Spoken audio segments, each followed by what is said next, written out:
आज की इस वीडियो में हम आपके लिए लेकर आए हैं एनसीईआरटी बेस के कुछ इम्पोर्टेंट क्वेश्चन, जिसमें आज हम डिस्कस करेंगे अभिक्रिया की कोटि कैसे ज्ञात करते हैं और वेग स्थिरांक के की इकाई कैसे ज्ञात करते हैं, यानी मात्रक किस तरह से ज्ञात करेंगे। ये आपका क्वेश्चन नंबर 1 है और पेज नंबर 149 पर आपका एनसीईआरटी बेस का क्वेश्चन नंबर 1 लिखा हुआ है।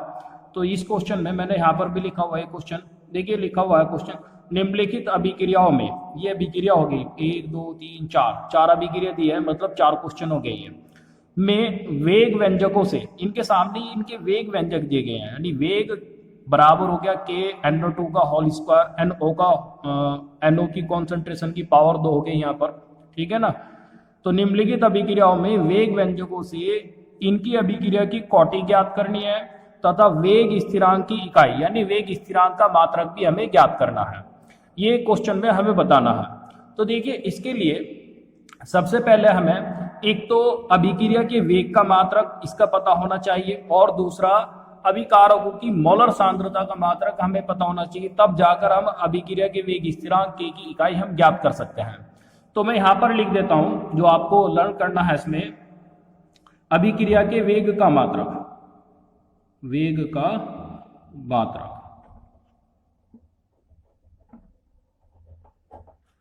वेग का जो मात्रक होता है ये होता है mall litre inverse second inverse, ये अभिक्रिया के वेग का मात्रक होता है। दूसरा होता है मोलर सांद्रता का मात्रक, मोलर सांद्रता का मात्रक,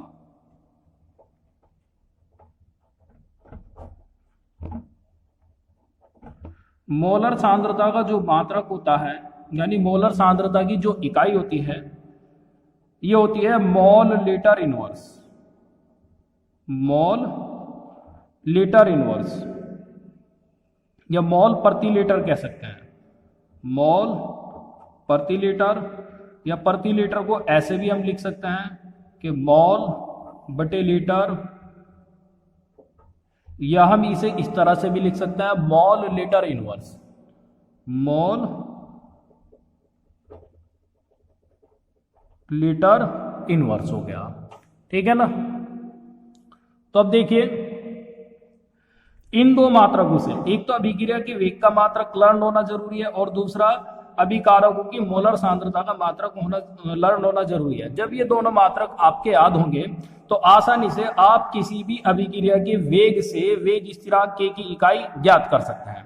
तो देखिए किस तरह से ज्ञात करेंगे। अब यहाँ पर क्वेश्चन नंबर 1 का सॉल्यूशन लेते हैं। आंसर नंबर 1, आंसर नंबर 1 में जो यहां पर दिया है वेग, वेग किसके बराबर दे दिया उसने, तो यहां लिखेंगे वेग बराबर दिया है कि NO की सांद्रता की 2 घात। तो एक तो हमें बतानी है इस अभिक्रिया की कोटि। अगर बात करें हम अभिक्रिया की कोटि की तो बताइए कोटि कितनी हो जाएगी।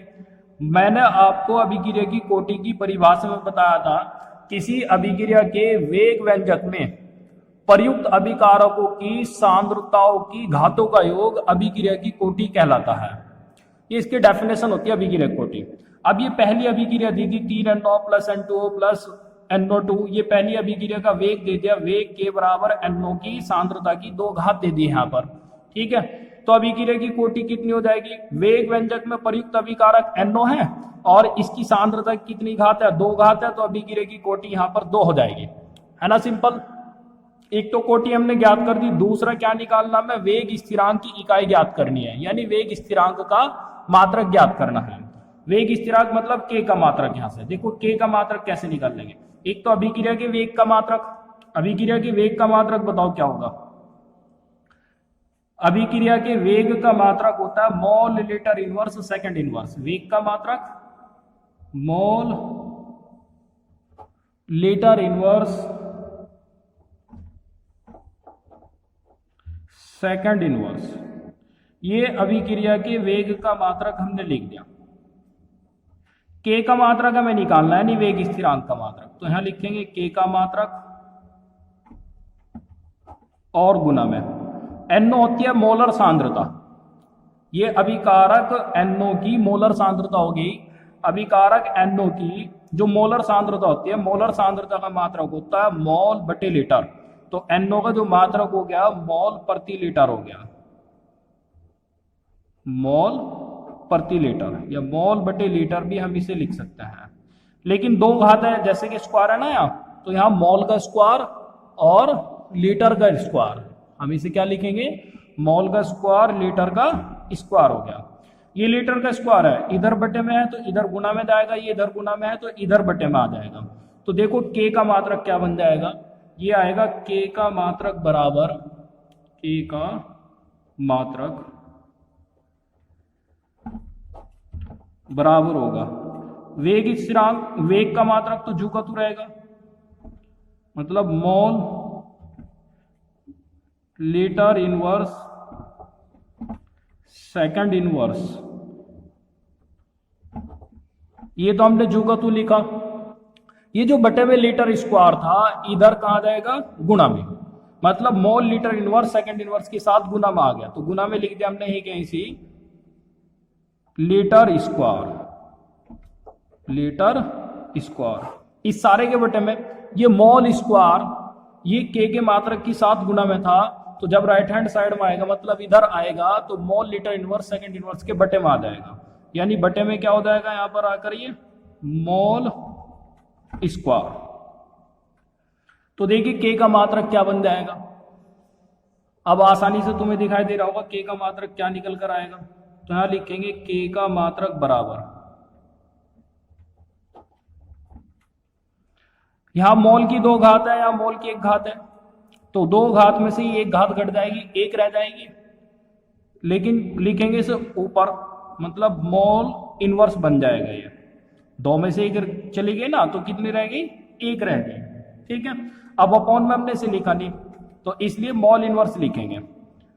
ये लीटर की दो घात है और ये लीटर की माइनस एक घात है, तो दो घात में से एक घात घट जाएगी, तो कितनी रह जाएगी, लीटर की एक घात, मतलब मोल लीटर हो गया। ये सेकंड इनवर्स रखेंगे हम जू का, तो मोल लीटर सेकंड इनवर्स, ये k का मात्रक हो गया। तो इस तरह से हम किसी अभिक्रिया के वेग व्यंजक से वेग स्थिरांक k का मात्रक ज्ञात कर सकते हैं और उसकी अभिक्रिया की कोटि बता सकते हैं। तो इस अभिक्रिया के लिए वेग स्थिरांक k का मात्रक क्या होगा, mole inverse litre second inverse, ये वेग स्थिरांक k का मात्रक हो जाएगा। इसी तरह से दूसरी अभिक्रिया लेते हैं। देखो दूसरी अभिक्रिया में यहां पर सेकंड हो गया, सेकंड में लिखा हुआ है जो वेग है k, H2O2 का सांद्रण हो गया और I का सांद्रण हो गया, इसके बराबर दिया है। तो दूसरी अभिक्रिया के लिए लिखेंगे वेग, आंसर नंबर सेकंड। सेकंड में जो उसने वेग दिया है, यानी जो अभिक्रिया का वेग दिया है वो दिया है k, यानी अभिक्रिया का वेग स्थिरांक H2O2 की मोलर सांद्रता और I नेगेटिव की मोलर सांद्रता, ये दे दी है उसने। बात करें अगर अभिक्रिया की कोटि की, तो कोटि बताइए क्या हो जाएगी। मैंने बताया था किसी अभिक्रिया के वेग व्यंजक में प्रयुक्त अभिकारकों की सांद्रताओं के ऊपर लगी घातों का बीजीय योग अभिक्रिया की कोटि कहलाता है। यहाँ वेग व्यंजक में एक अभिकारक ये एक अभिकारक ये है, इनकी सांद्रताओं के ऊपर एक एक घात है, तो इनका जो बीजीय योग हो जाएगा मतलब 1 + 1 बराबर कितना हो गया, 2। तो अगर इस अभिक्रिया की कोटि की बात करेंगे तो अभिक्रिया की कोटि कौन सी है, 2 होती है इसमें, मतलब ये द्वितीय कोटि की अभिक्रिया हो गई। अब बात करेंगे k के मात्रक की, तो k का मात्रक निकालने के लिए अभिक्रिया के वेग का मात्रक लिखेंगे।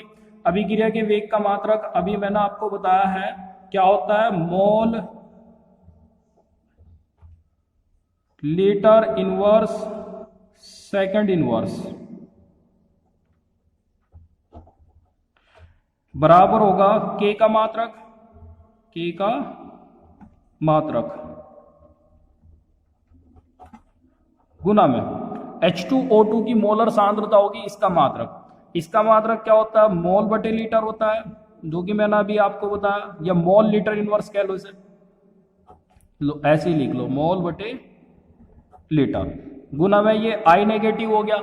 I नेगेटिव भी क्या होगी, मोलर सांद्रता होगी। एक बात ध्यान में रखनी है, जब ये बड़ा ब्रैकेट आ जाता है ना तो इसका मीन्स होगी कि मोलर सांद्रता होगी, और मोलर सांद्रता का मात्रक होता है मोल बटे लीटर, मोल बटे लीटर, ये हो गया। तो इस तरह से हम देखेंगे, मॉल की मॉल में गुना करेंगे मॉल स्क्वायर हो जाएगा, लीटर की लीटर में गुना करेंगे लीटर स्क्वायर हो जाएगा। ये लीटर स्क्वायर तो इधर गुना में आ जाएगा, जब इधर गुना में लिखेंगे हम इसे तो देखिए क्या बनेगा आकर, ये होगा mole litre inverse second inverse.